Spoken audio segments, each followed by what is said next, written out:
Can everybody see the screen? It Yes. says Southwest Connects. Yeah. Okay. Thank you for joining us tonight for the presentation on New Hampshire 10 South Corridor. My name is Lisa Murphy, and I am a senior planner here at SWRPC. With me tonight is Andrew Smeltz, who's also a planner, and JB Mack is on as well. And he is our transportation planner. So tonight we'll be giving you a high level. It's coming in.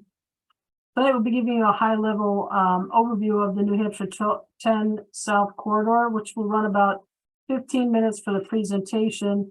And then we'll have some slides that will run with questions for you to provide some local input. And that information will likely be part of the plan. So this meeting is being recorded to help us take notes and to make a video available later for people that are interested in the presentation that were not here. It would be appreciated if everybody put your first and last names and where you're from in the chat box. Many of you have already done that. Emails are also appreciated so we can send you the notes from the meeting. Purpose of this meeting is to collect feedback on challenges and opportunities for the 10 South Corridor. It is a very important corridor in this region.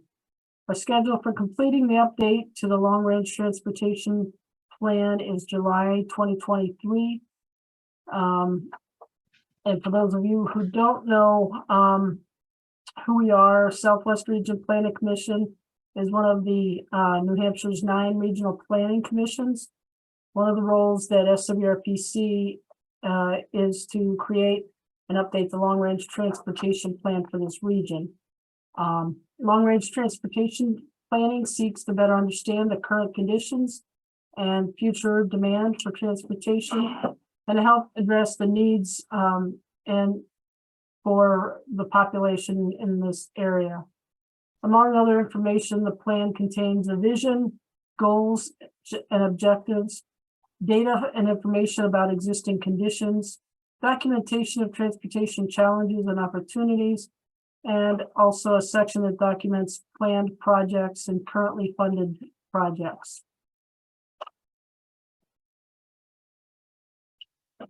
Back in 2014, at the encouragement of New Hampshire DOT, SWRPC changed the long-range transportation plan approach to a corridor-based sub-regional approach rather than a system-wide approach that took all 34 towns in through one lens.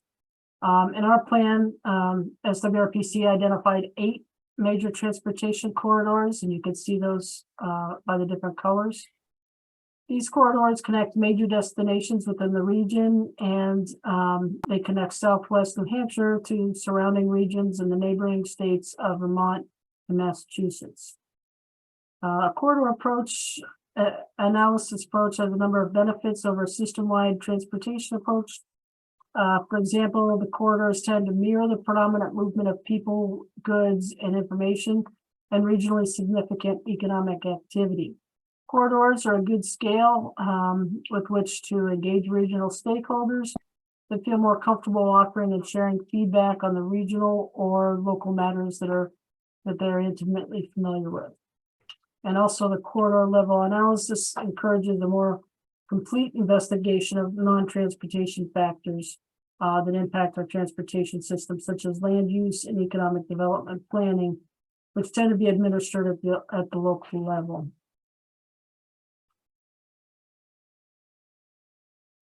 So again, the 8 colors that you see up there are the corridors that we're looking at. So far, we've done the green, which is New Hampshire 9 West. We've done New Hampshire 9 East, which is the purple. And this is the 3rd one, and that's the orange, which is 10 South. New Hampshire 10 South is one of the 8 corridors, as I mentioned, and that's what we're going to focus on. It includes transportation assets in Hinsdale, Keene, Richmond, Swanzey, and Winchester. Each corridor represented in the Southwest Connects includes a backbone, which is the wider orange. And that's the arterial highway, as well as a network of other arterials and collector highways linking to that backbone. All highways in New Hampshire 10 South network are shown in orange. The roads shown in other colors are neighboring corridor systems. The main artery of this corridor is New Hampshire Route 10 as it extends from Keene to the Massachusetts state line for approximately 17 miles. And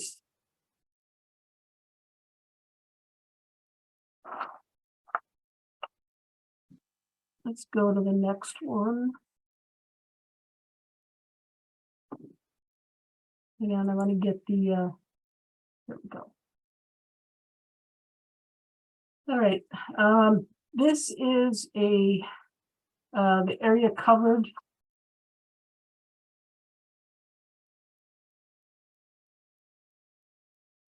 And it includes, besides the ones that I just mentioned, oops, sorry about that. Wow. Okay. Crazy driver. So some of the smaller roads there that are the tributaries, arterials to the main corridor are New Hampshire 32 and 63 and New Hampshire 78 down here. Swanzey Lake Road, 119, there's Swanzey Lake Road, and Westport Village Road, which is right here. So that's why, even though Hinsdale is not on the main backbone, neither is Richmond. They both have arterials that go into their towns.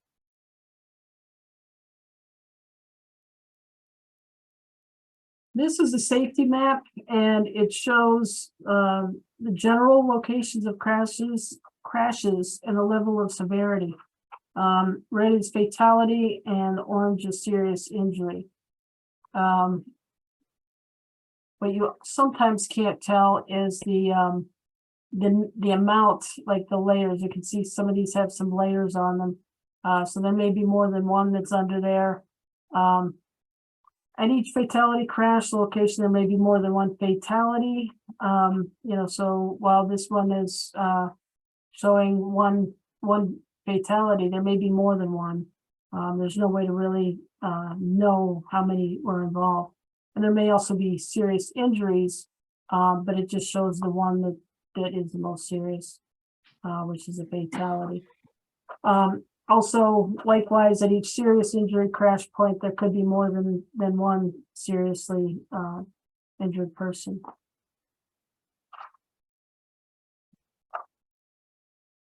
And over here, you can see the graph that shows how many were in 2011. So, for example, there were 2 fatalities and 2 serious injuries in 2011. The blue is shown as non-motorized fatal accident or serious injury crash. So, walkers, bikers. So there were 2 in 2014 and 1 in 2013. 2019 had a lot of serious injuries, but and no fatalities, but it certainly had more than usual.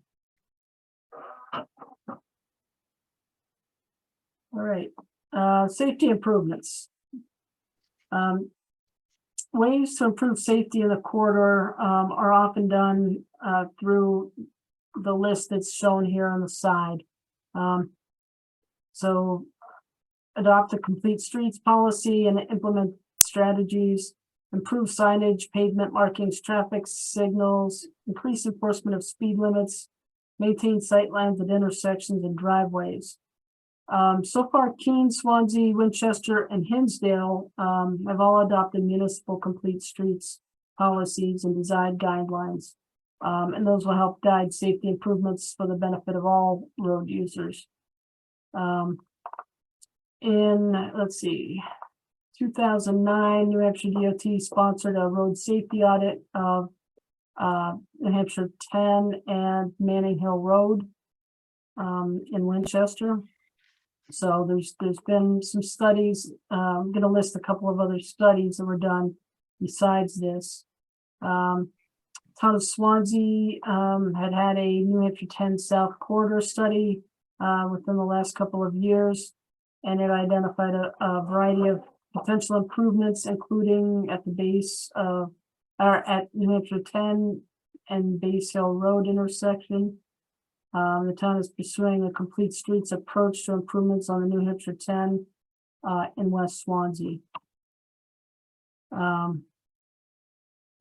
Currently happening also right now is Winchester Street in Keene is undergoing construction to convert 2 intersections to roundabouts. I'm sure you're all familiar with that one. Keene Swansea will involve reconstruction of New Hampshire 10 from 101 to Market Basket in 2025. So in a few years, you're going to see some good improvements there. Construction activities would include widening, installation of green infrastructure for stormwater management, inclusion of sidewalk and other bicycle pedestrian friendly infrastructure, replacement of underground utilities, and the reconfiguration of adjacent side streets to create better access. That's been in the 10-year plan, I believe. Is that correct, JB? Yes, that's correct. All right. There are existing sidewalks along the corridor system in portions of Keene, Swanzey, and Winchester, but there are no crosswalks in this area on Swanzey, however. JB, did you want to talk any more about safety improvements? Well, I think you covered a lot of them. I think we can talk more about them if people have questions later on in the presentation. Okay. That's fine. All right. The other interesting thing about this corridor is there are currently no bike lanes on the corridor system.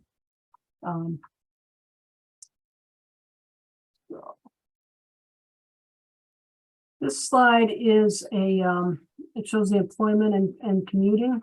It's called an inflow-outflow chart.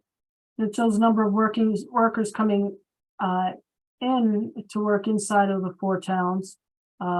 There's 11,089 daily. The number in the middle shows the number of workers that live and work within the corridor towns, and that's 9,589. And then the one to the far right shows the number of people who live in the corridor, but they travel out of the corridor to get to work. That's 9,784. So this has a significant impact to the number of travelers within the corridor, to see how many are coming in, how many are going out. And that's just on a daily basis. Of course, I'm sure there's additional trips for shopping and medical appointments coming into Keene. Population increases also have an impact on the corridor. And for our region right now, there's been a decline in the number of residents in recent years for Hinsdale, Keene, and Winchester. But that is expected to have an overall increase in the corridor and the region by 2040. So as these numbers increase, so will the number of trips generated in and through the corridor.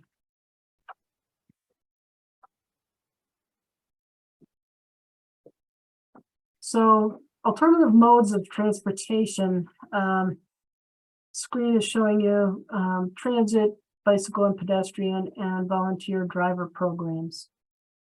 Most people who use this corridor drive. However, alternative modes of transportation are important because some people can't drive, and because the cost of transportation is high. There's a disproportionate number of low-income residents along the corridor. Also, people using the corridor make use predictable trip patterns between that, and they can be supplemented by transit, rideshare, and other programs. Swansea residents have indicated the lack of transportation options is a significant issue, and that was according to the corridor study that we did along this stretch. Alternative transportation is limited on this corridor. However, there is transit service, bicycle and pedestrian infrastructure, and there is volunteer driver-based programs that serve this corridor. Transit within the city of Keene, home health care, hospice, community services, HCS, they operate 3 transit services on the corridor. They have the Friendly Bus, which is for adults 60 and older, and it provides rides in Keene. City Express is a transit service to 30 locations in Keene and the Swanzey Market Basket. Shopping Shuttle is Winchester to Swanzey Market Basket. Recently, it expanded and is now making additional stops on Route 10.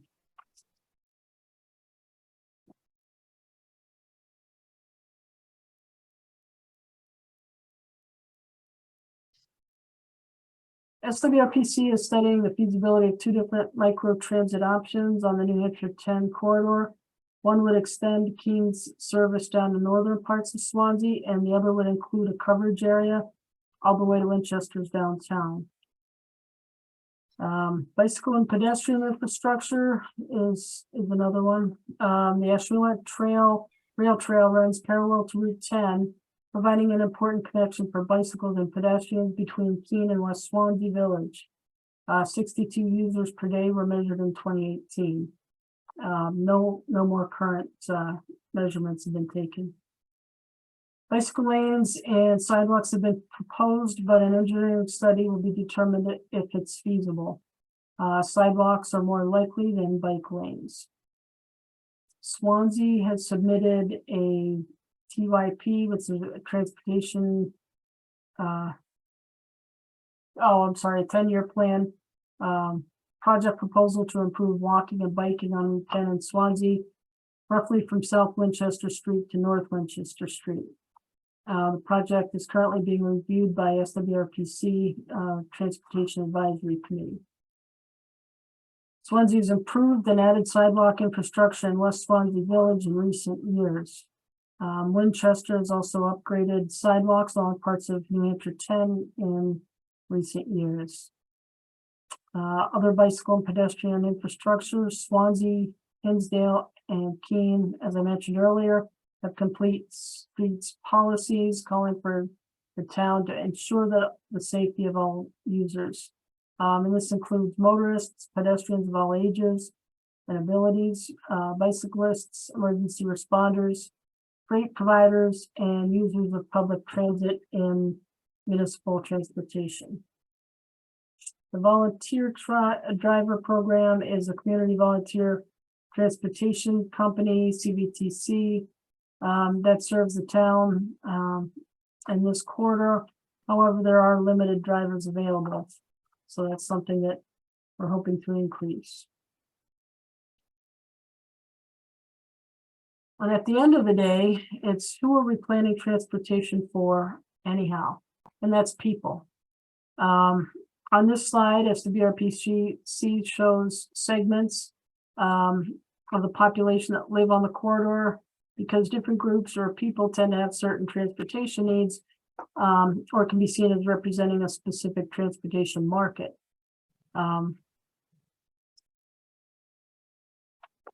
Some groups don't drive, some have less resources such as money or time, and some have distinct lifestyles that separate them from others in terms of transportation preferences. Shown up above, shown here is 17% of the corridor population is made up of youth. The higher concentrations of youth are in downtown Winchester with 36%, West Swanzey Village with 26%, and Winchester with 25%. Downtown Hinsdale 21%, Hinsdale 19%, and Richmond 19%. So the percentage of young adults is 29%. This is largely driven by the higher learning institutions based in Keene. There is also some evidence that millennials are less interested in owning a car, and more interested in having other transportation options. The percentage of middle-aged folks is at 37%. Keene young adult population drives this number down somewhat. This is a population that tends to demand high mobility and transportation flexibility. Today's seniors make up about 19% of the corridor population. The higher concentrations of seniors are in West Swansea Village with 25%, Swansea with 22%, and downtown Hinsdale with 19%. The percentage of low-income residents in the corridor is 18%. Higher than average locations include downtown Winchester, Richmond, and downtown Hinsdale. 24.1% of all families living in the corridor are headed by single parents. Higher proportion of those can be found in Keene with 27.3%. Single parent households tend to need a flexible transportation options to deal with time constraints. So that's another special need there. And then individuals with disabilities make up 16% of the corridor population. West Swansea Village has a higher than average at 24%. Swansea has a higher average at 21%, and Winchester has 16%. So now I'm going to turn it over to Andrew, and he's going to ask you some questions. Okay, at this time, we would like to engage the group in a discussion about safety. What are some safety concerns that you have on this corridor? Please share any concerns that you may have about a specific area, and also share solutions that you might have to your concern. And everyone's welcome to unmute and speak. Can everybody hear him okay? I know I'm hearing him kind of echo. Yeah, he is echoing. Yeah. But I can hear him. Okay. So one of the safety concerns that I mentioned, Margaret Shera, who was from Winchester, was not able to be here tonight, but she said that Manning Hill Road, oops, sorry about that. Manning Hill Road down here has had a lot of concerns, and they did do a safety audit, as I mentioned earlier. But some of the things that were identified in that could be implemented, and I guess it's been a little frustrating that her suggestions to make it safer are to include better signage, like around some of the curves. It's not identified as much as it could be. For example, if you're familiar with the curves in Dublin going around the lake, Dublin Lake, they have an arrow, and it's got three of those signs on top of each other. You know, that's a lot more effective than having one. Also, other things that she suggested is there is a stretch that guardrail that could be extended, but she really felt that that better signage could really make a big difference on this stretch at little cost. So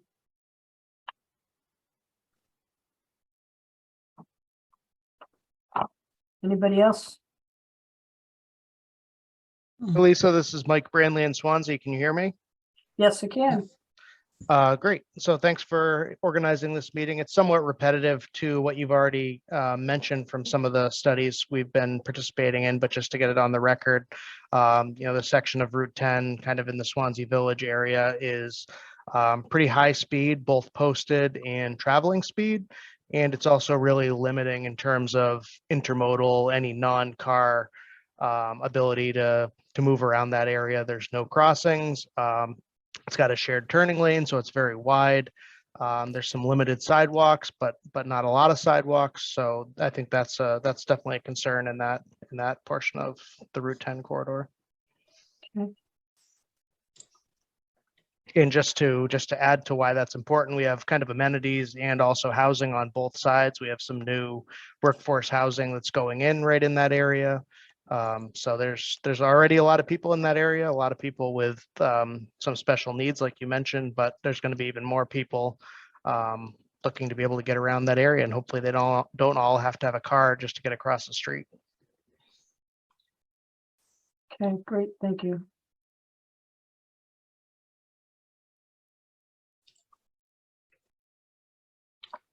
Lisa, I noticed Leslie Casey had a question about trucks. I think it could apply to safety. It was really a question, as I understand it, that if Base Hill Road was improved, would that improve? I think I'm doing this on my phone, so I can't see the chat while I'm talking to you, but Yeah, would that, JB. yeah, yes, go ahead. I was sort of thinking of it the other way around, but it could work the way you're talking about too, from a safety perspective. If some of the trucks could be shunted off of that section of Route 10. I mean, the whole point is to connect from 10 to 9 and the other way around. And, you know, Keene does have essentially a bypass to do that, but for some reason, it seems like a lot of trucks are taking the Base Hill Road, the Base Road path. So they seem to interact with each other. So I had heard that there is a way station on 91, and trucks will avoid that by coming up Manning Hill Road. And they're probably taking that shortcut on Base Hill to get to Route 9 and jump back on the highway. I have heard that too, Lisa. I don't know if that's the reason, but I've also heard that Vermont has pretty rigorous weight. I'm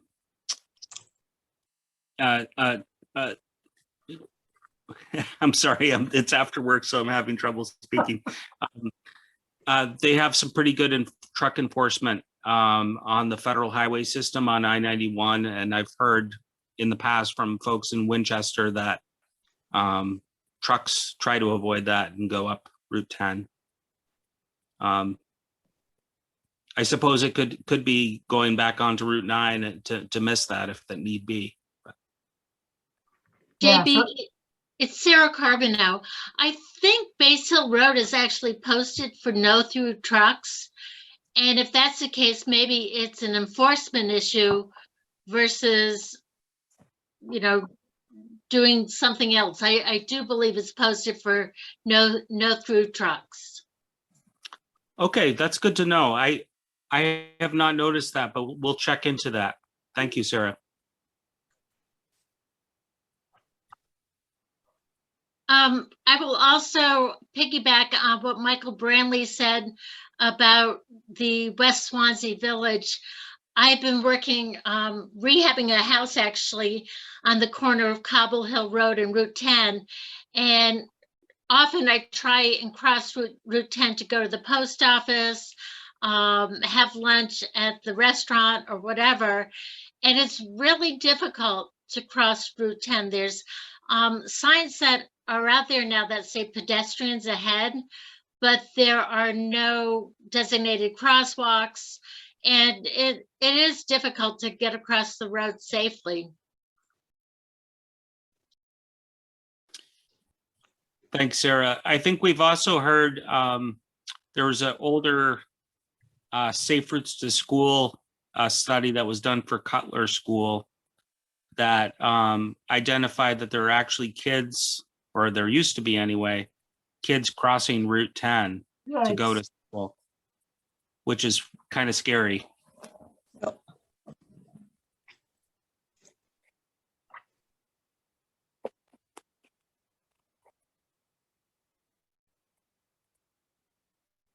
Any other sections that should be discussed in terms of safety?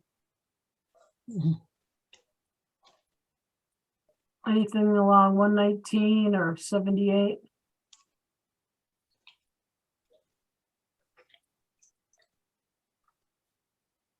What about Swansea Lake Road? Yeah, that also has, again, the posted speed limit isn't necessarily that high, but it's very narrow, very windy, not a lot of shoulder. But it's also, I don't know what kind of safety improvements are practical there because the right of way is really narrow, but Right, I wouldn't bike on it. Yeah, I mean, it's a tough road. yeah. A lot of tree cover, a lot of ice in the winter.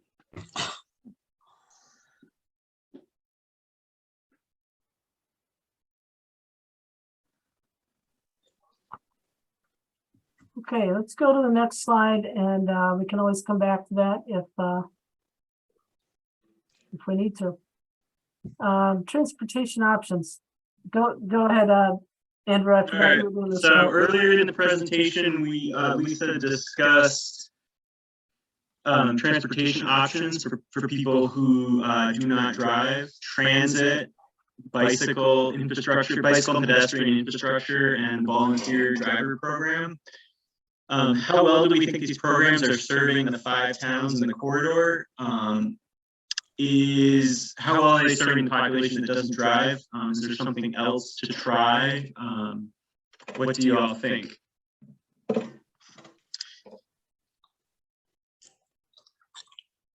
I've been participating in the the transportation study with JB, and I think you're maybe involved with it too, Andrew, but the micro transit idea that's been discussed, I think has a lot of potential in this area.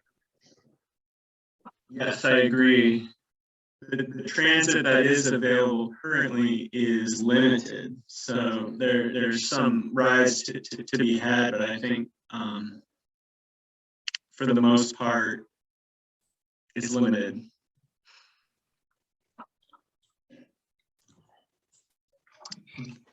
The volunteer driver program is called CVTC, Community Volunteer Transportation Company.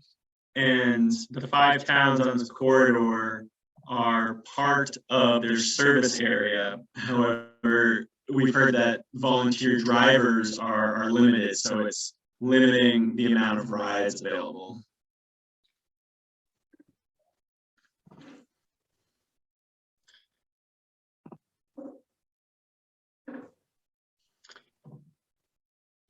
Is everybody familiar with the micro transit concept and the study that's going on?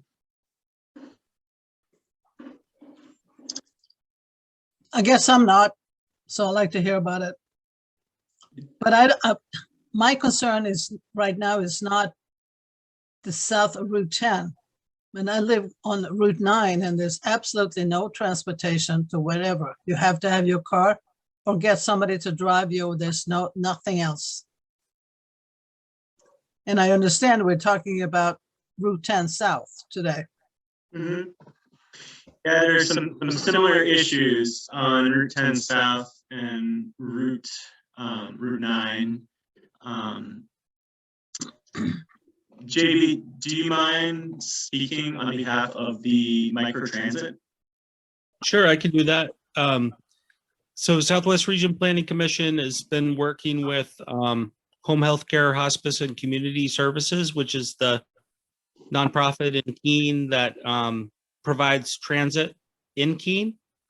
And what we're looking at is ways to improve transit around the region. We definitely want to look at, see if we can improve transit in where it already exists. And that's why HCS is part of it, to see if we can improve the service in Keene. But we're also looking at all around the region. And microtransit is a relatively new concept. It's kind of like a mix between an Uber and a bus, a regular bus transit. the reason it's like an Uber is because you could use your phone to request a ride. And it's also like an Uber because you tend to have smaller vehicles that provide service. There's unlike a bus route, it's flexible with its schedule and with its routing. So it's not always it goes where the demand is, because it's supported by computerized algorithm that determines where tries to group people's rides together with each other if they're going in the same direction, and tries to minimize the amount of wait time that those individuals have when they request a ride. So there is actually a really some really good information about the microtransit study on our website. And Andrew, I don't know if you might be able to look up and put in the URL for that. Yep, I'll grab that right now. Okay, cool. So we're, with microtransit, we're looking at a number of different scenarios. Some of it we're looking at providing service in Keene itself, but we're also looking at the Route 10 South Corridor and potentially having a microtransit service that extends from Keene down to Winchester. And I just popped a link into the chat with the microtransit feasibility study information that's on our webpage. And Ruth, I'm happy to talk more about it offline if you want to learn more as well. Okay. But I just know that Starter doesn't have much transportation down to Keene, and a lot of people go down to the Cheshire Medical Center. And it Yeah. would be nice if there was some regular traffic, regular transportation. I'll talk to you. Okay, sounds good. And we'll make a note of that too for the Route 9 corridor. Okay. Yep.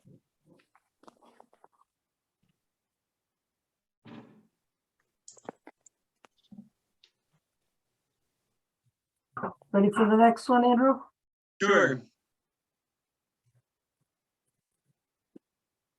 Okay, resiliency against human caused and natural hazards. So climate change is bringing us more frequent and intense storms. Do you feel that a particular area is vulnerable on this corridor to damage or from storms or other implications, natural disasters really? Or are there human-caused disasters such as a chemical spill from a vehicle? Is there any part of the corridor that feels vulnerable to you?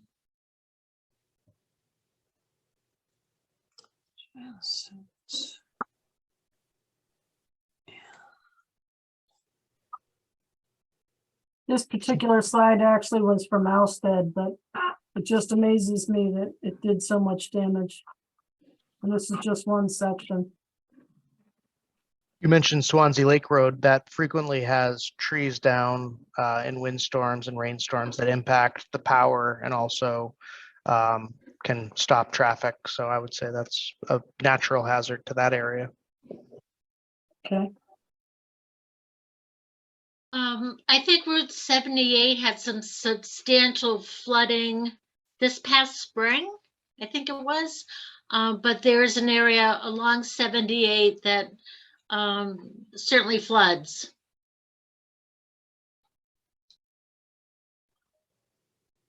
Do you know, can you be a little more descriptive of where that area is? I would say it's probably about a mile to mile and a half east of Coolix. Okay, thanks.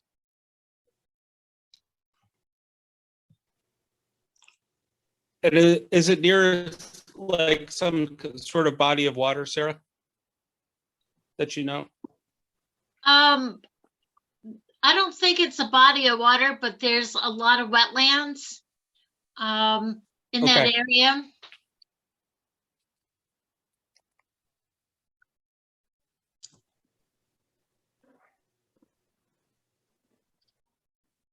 The picture that is on the slide here from Alsted, where the road was damaged, was caused by flooding, and it wasn't just that there was flooding, it was also a plugged up culvert that damaged the road.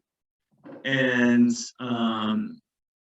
we just want to mention that one of the services that Southwest Regional Planning Commission can provide to towns is culvert assessment, where we can evaluate the culverts, measure them, and determine whether they are what's called a geomorphic match. So whether the stream that's running under the road, the culvert is the right size and it's at risk for flooding and damage like this. So you can follow up with me if you'd like to have more information about that.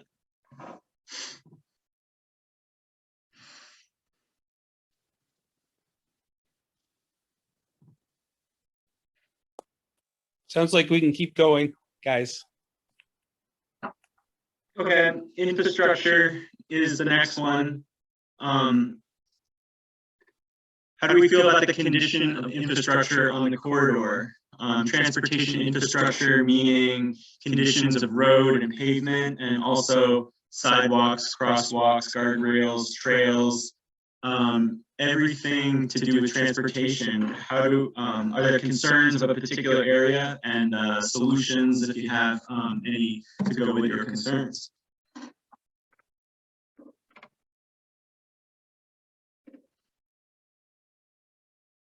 In the section of Route 10 that I mentioned in West Swansea, there is some, there are some drainage and wastewater, stormwater issues that I think need to be looked at further. There's some properties that seasonally flood. There's some culverts under Route 10 and in that area. So especially even further off on a lot of the town roads, we have some roads that tend to overtop, but specifically for the Route 10 aspect, I think the under culverts.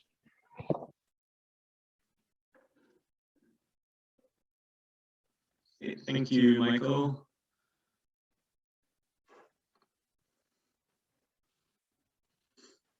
Michael, this is in, are you talking about in West Swansea, kind of like in the vicinity of West Street, or? Yes, exactly. Okay. With her background, Sarah could probably speak to it better because I know it's something she was working on when she used to work for us as well.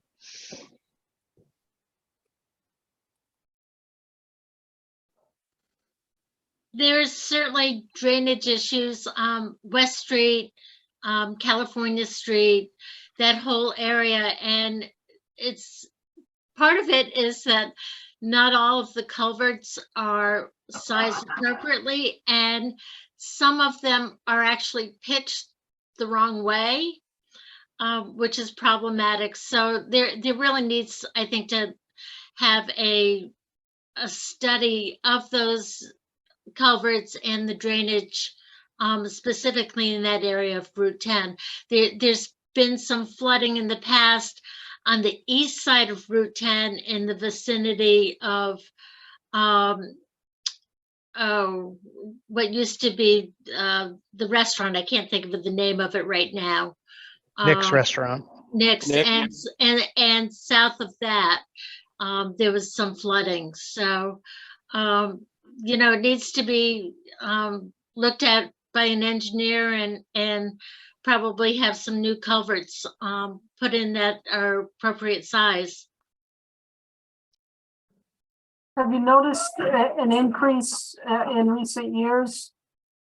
Because, you know, you've traveled that road for, you know, a while, so. Does it seem to be worsening with the increase? I haven't noticed it becoming worse. Okay. It's been a problem, you know, for 25 years now. Yeah. And it depends upon the season, how much rain we get, how saturated the ground is. you know, with some of the development going on Route 10, it'll be interesting to see how that impacts the drainage too. Yeah, I agree with Sarah. I don't think it's necessarily been a noticeable change, but it's been consistent.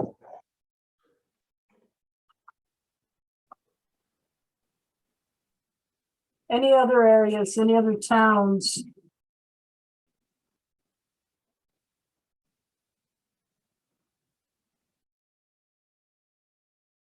Lisa, I would just note that it sounded like Margaret had some ideas about guardrail improvements on Manning Hill. Yes, So need to take note of there.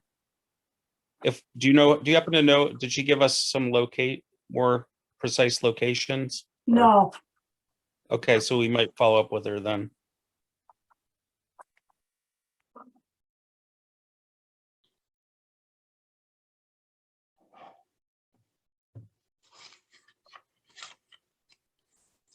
okay, any more?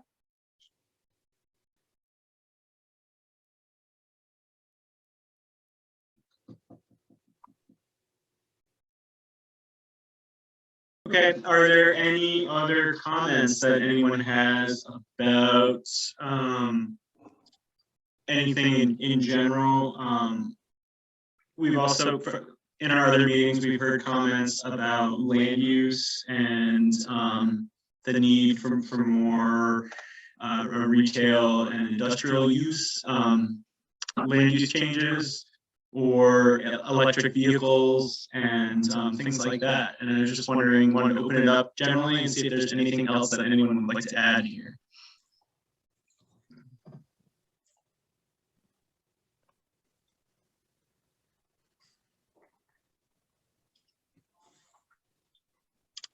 I don't believe there are any electric vehicle charging stations, are there? Other than Keene? Right, Keene, yeah, yeah. So that would be something I think would be important. Yeah, I think that and both more retail and more industrial, I think would be ideal.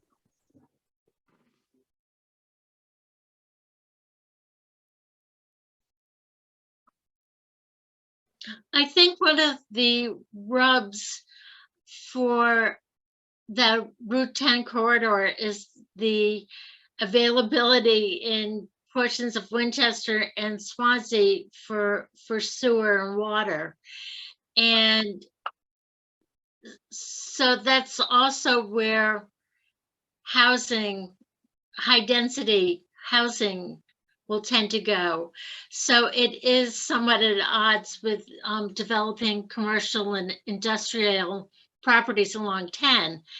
And then you also have the issue of DOT wanting to maintain travel speeds on 10, especially through West Swansea.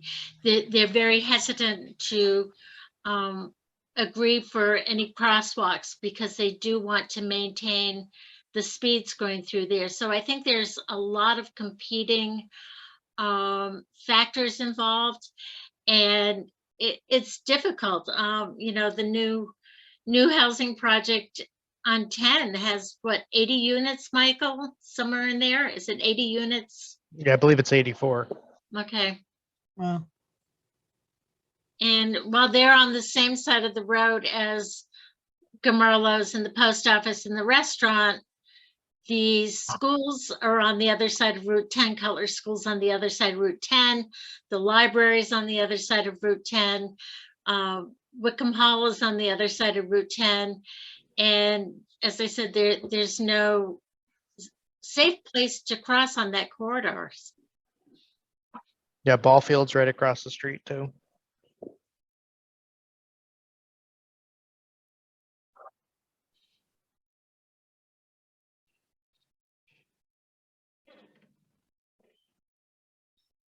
Anything else?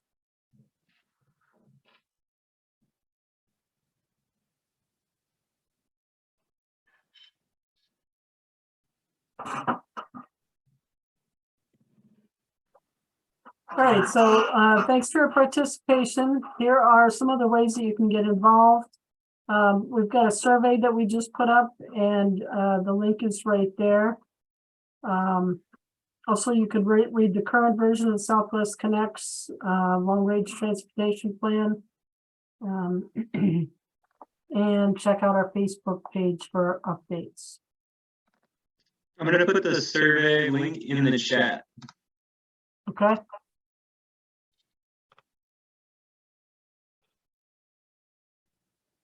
And the transportation survey, we encourage everyone to take it. If you'd like, you can share it. Please share it. And let us know what you think.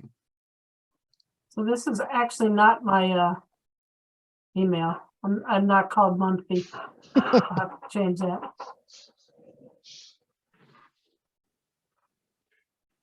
You spelled his name right. I know. Murphy. All We know right, how to get a hold of you, Lisa. sure. Does anybody else have any questions or things that they want to go back to, slide or two that they want to hit?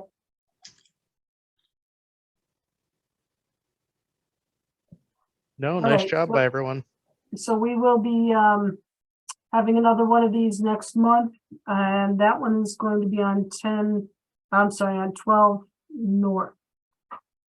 So up in the Walpole area. Mhm. Right. Thanks, everybody. Thank you. Thank you. Have a good night. Good night. Thank you.